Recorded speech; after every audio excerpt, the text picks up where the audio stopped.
7월 6일 법률방송 로투데이 시작하겠습니다.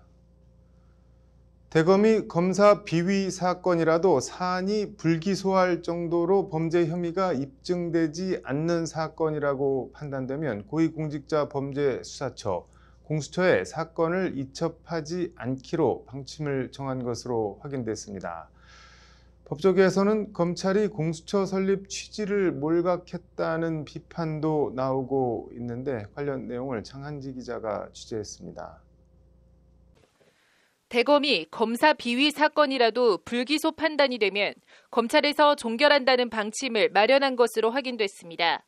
송기현 더불어민주당 의원실에 제출한 대검 공수처 이첩 대상 검사의 고위공직자 범죄 검토 문건에 따르면 수사 필요성 또는 수사 가치가 없거나 혐의 없음 등 불기소 결정할 경우에는 수사처에 이첩할 대상 사건이라고 볼 수 없다고 명시되어 있는 것으로 나타났습니다. 대검의 이 같은 방침은 공수처가 최근 대검의 검사 비위 사건을 자체 종결한 내역을 제출해달라고 요청한 뒤 나온 것입니다. 공수처는 앞서 지난달 1일 대검에 검사의 고위공직자 범죄에 관한 전체 사건 목록, 불기소 결정문 전체, 기록 목록 전부 등을 제출해달라고 요청한 바 있습니다. 이에 대검은 공수처의 자료 제출을 거부하는 회신을 하면서 이와 같은 검토 문건도 함께 송부했습니다. 공수처법 제25조 2항은 검찰 등이 검사의 고위공직자 범죄 혐의를 발견하면 사건을 공수처에 이첩하도록 규정하고 있습니다. 하지만 대검은 검사의 고위공직자 범죄 혐의가 발견된 경우 공수처법에 따라 사건을 공수처로 이첩해야 하지만 그 외의 자료를 제출해야 할 법적 근거가 없다는 입장을 고수하고 있습니다. 관련해서 대검은 범죄 혐의를 발견한 경우를 수사기관이 조사 등을 통해 범죄 혐의가 있다는 것을 확인한 경우로 해석하고 있습니다. 기소할 만큼 범죄 혐의가 드러난 경우만 공수처에 관련 자료를 제출하겠다는 취지입니다. 범죄 혐의가 있다고 의심할 만한 정황이 있는 단계에서는 검찰이 강제 수사에 나설 수 있고 이를 통해 혐의 없음 또는 불기소 결정을 내릴 경우에는 범죄 혐의를 발견하지 못한 것이기에 공수처에 이첩할 필요가 없다는 것이 대검의 입장입니다. 이에 대한 법조계의 입장은 두 갈래로 나뉩니다. 먼저 범죄 혐의가 없는데 공수처가 달란다고 다 줘야 할 필요도 이유도 없다는 입장이 있습니다. 검사라는 직업 자체가 여러 사람의 원성과 민원을 살 수밖에 없는 위치인데 불만이나 민원이 있다고 관련 자료를 다 넘겨달라고 하면 어떻게 검찰 조직이 굴러갈 수 있겠냐는 겁니다.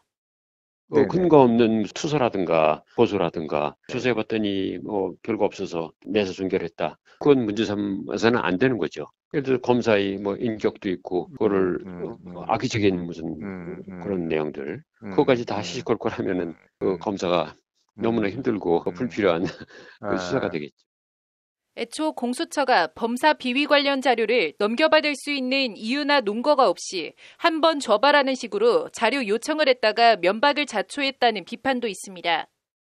공수처는 검찰 수사에 대한 하나의 견제기관으로서 성격을 가지지만은 이첩했다는 이유로 모든 사건 기록을 다 넘겨라고 이야기하기는 어려울 것 같은데요. 거기에서 만약에 혐의 없음 처분에 권한 남용이 있다든지 비리가 있을 경우에는 그거는 공수처가 따로 수사를 해야 되는. 반면 대검의 태도는 공수처 설립 취지를 몰각한 것이란 비판도 있습니다. 검찰이 검사 비위 사건을 제대로 수사하지 않고 불기소 결정을 내리는 사례가 많아 공수처가 탄생했는데 혐의 없음 처분했다고 자료를 넘겨주지 않겠다는 건 공수처 설립 취지를 부인하는 것이란 비판입니다. 관련해서 공수처가 어떤 사건을 넘겨달라고 할지 들여다봐야 할지 좀 더 명확히 근거 조항을 만들어야 한다는 주장도 있습니다. 막연히 검사 비위 사건을 넘겨달라 못 주겠다 할 게 아니라 자료 이첩의 근거와 기준을 명확하게 정립해서 만들어야 한다는 겁니다.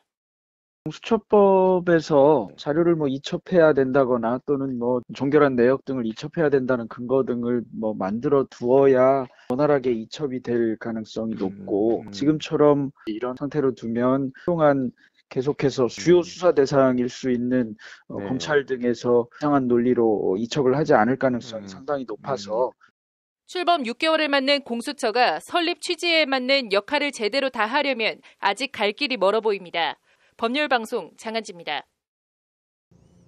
네, 대법원 주요 판례를 통해 일상에 도움이 되는 법률 정보를 알아보는 강천규 변호사의 잘 사는 법. 오늘은 국제재판 관할과 이혼에 대해 얘기해 보겠습니다.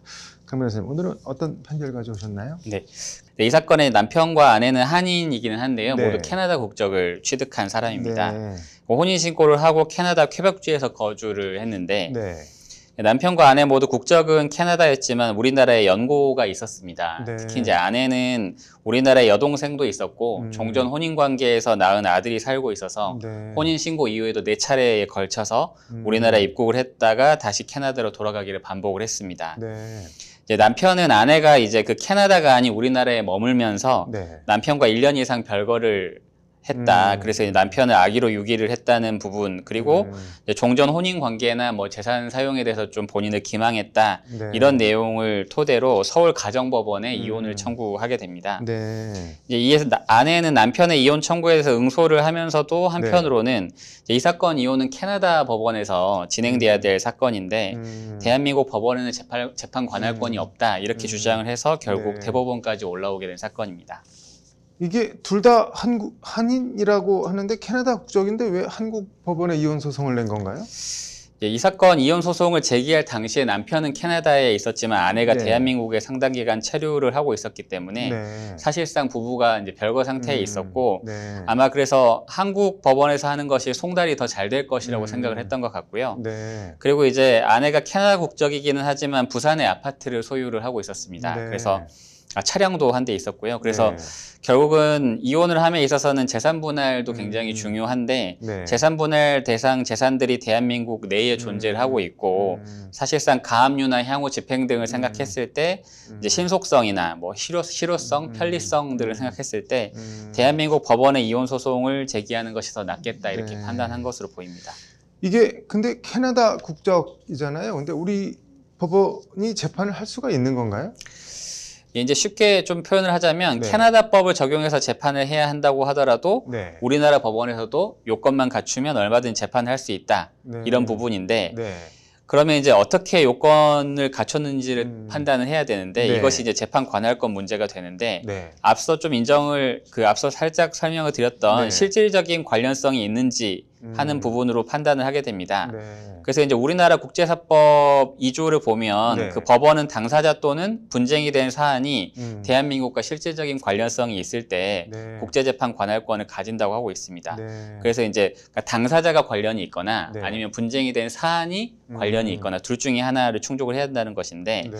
이 실질적 관련성이란 말이 조금 추상적으로 들릴 수는 있는데요. 네. 조금 예를 들어본다고 하면 구체적으로 또 당사자의 국적이나 주소가 어딘지 그리고 주소 정도는 아니더라도 상시 거주하고 있는 상거소가 어디인지 네. 그다음에 분쟁의 원인이 되었던 사실관계가 발생한 장소가 어딘지 그다음에 해당 사건에 적용되는 준거법이 뭔지 그다음에 사건 관련 자료 수집이 필요한데 재판을 하려면 네. 그 어느 나라에서 하는 게 더 용이한지 그리고 이제 당사자들 소송이 어디에서 하는 것이 더 편리한 거냐 그리고 어느 나라 법원에서 판결을 받았을 때 판결이 실효적으로 집행이 될 수 있느냐 이런 부분들을 종합적으로 고려를 해서 국제재판 관할권을 결정하게 됩니다.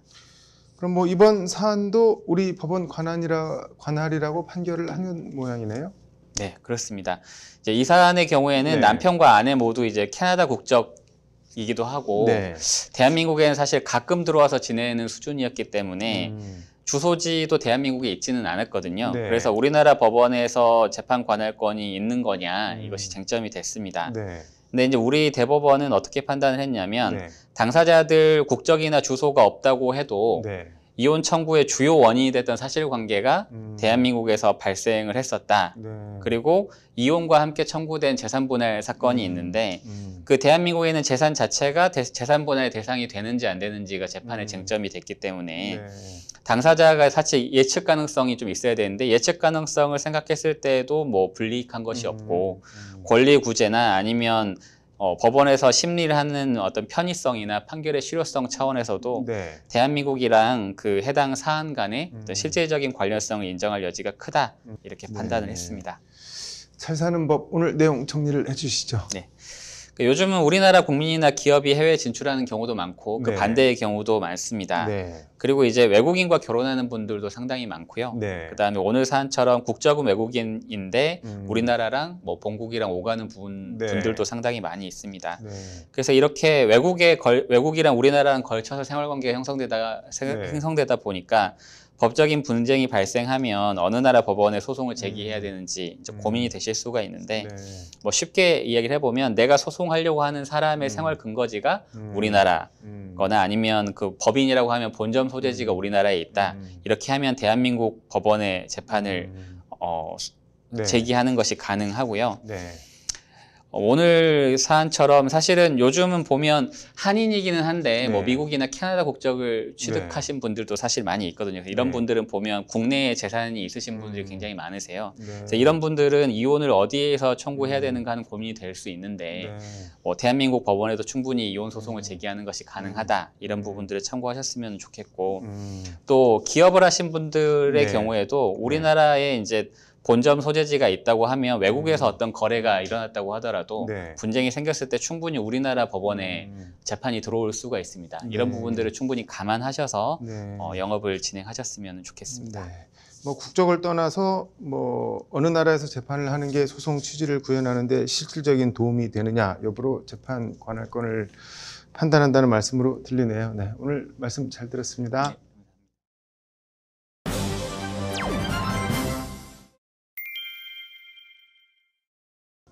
네, 판결문을 통해 사건의 이면을 다시 들여다보는 판결의 재구성. 오늘은 코로나19 집합금지 명령 위반 얘기 해보겠습니다. 박아름 기자 나와 있습니다. 박 기자, 먼저 어떤 상황인지부터 좀 볼까요? 네, 울산에서 단란주점을 하고 있는 양모 씨는 지난해 9월 9일 자신이 운영하는 그 단란주점에 지인 3명과 함께 모여서 노래를 불렀습니다. 네. 이런 상황이 적발돼서 네. 그 감염병 예방 및 관리에 관한 법률 위반 혐의로 기소된 상황입니다. 네. 당시 울산 남구청은 고위험 시설로 분류된 단란주점에 대해 네. 2020년 9월 6일부터 12일까지 집합금지 행정명령을 내린 상태였습니다. 이게 뭐 술을 판 것도 아니고 아는 사람 3명과 함께 했던 건데 이게 그래도 집합명령 위반인 건가요? 네, 그 양 씨는 그래서 네. 자신은 감염병 관리법 위반, 그 관리법을 위반하지 않았다고 주장을 했는데요. 네. 지인 3명이랑 자기 가게에 모여서 노래를 부른 게 무슨 감염병 관리법 위반이냐, 사회상규에 어긋나는 행위를 하지 않았다고 네. 주장하고 있습니다. 사회 상규에 위반되는지 안 되는지 이건 뭐 어떻게 판단하나요? 판단 기준 같은 게 있나요? 네, 대법원은 네. 사회상규에 위반되는 네. 되지 않는 행위 정의에 대해서 네. 그 법질서 전체의 정신이나 그 배후에 놓여 있는 사회 윤리, 도의적 감정 내지 사회 통념에 비추어 용인될 수 있는 행위를 말하는 것으로 어떠한 행위가 사회 상규에 위반되지 아니하는가는 구체적 사정 아래에서 그 한목적적, 합리적으로 고찰해 개별적으로 판단돼야 한다고 규정하고 있습니다. 이건 뭐 좀 약간 추상적으로 들리기도 하는데요. 네, 이 사건 관련해서 네. 그 양 씨는 법적으로 긴급 피난을 주장했는데요. 네. 긴급 피난과 관련해선 형법 제22조 제1항에서 규정하고 있는데 네. 자기 또는 타인의 법익에 대한 현재의 위난을 피하기 위한 상당한 이유 있는 행위를 말합니다. 네. 여기서 상당한 이유 있는 행위에 해당하려면 네. 첫째, 피난 행위는 위난에 처한 법익을 보호하기 위한 유일한 수단이어야 하고 네. 둘째, 피해자에게 가장 경미한 손해를 주는 방법을 택해야 하며 네. 셋째, 피난 행위에 의해 보전되는 이익은 이로 인해 침해되는 이익보다 우월해야 하고 네. 넷째, 피난 행위는 그 자체가 사회윤리나 법질서의 전체의 정신에 비추어 적합한 수단일 것을 요하는 등의 요건을 갖추어야 합니다.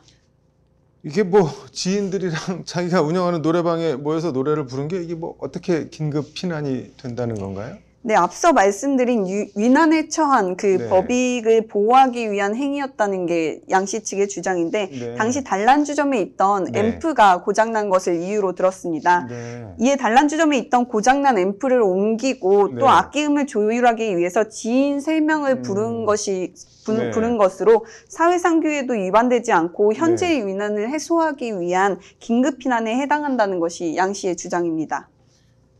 긴급 피난이라는 법률 개념이 뭐 이런 데도 쓸 수가 있는 건가요? 좀 다소 애매한 측면이 네. 있긴 한데 그래서인지 양 씨는 긴급 피난 외에도 네. 그 금지착오도 주장했습니다. 네. 형법 제16조는 자기가 행한 행위가 법령에 의해 죄가 되지 아니한 것으로 오인한 네. 행위는 그 오인에 정당한 이유가 있는 때에는 벌하지 않는다고 규정하고 있습니다. 네. 집합금지 명령이 가게문을 열어서 술을 팔면 안 되는 것으로만 알았지 네. 아는 사람들끼리 모여서 앰프를 고치고 또 네. 확인하기 위해 노래를 부른 게 집합금지 명령에 위반하는지 몰랐다. 따라서 금지착오에 해당해서 죄가 되지 않는다는 게 양 씨 측의 주장입니다.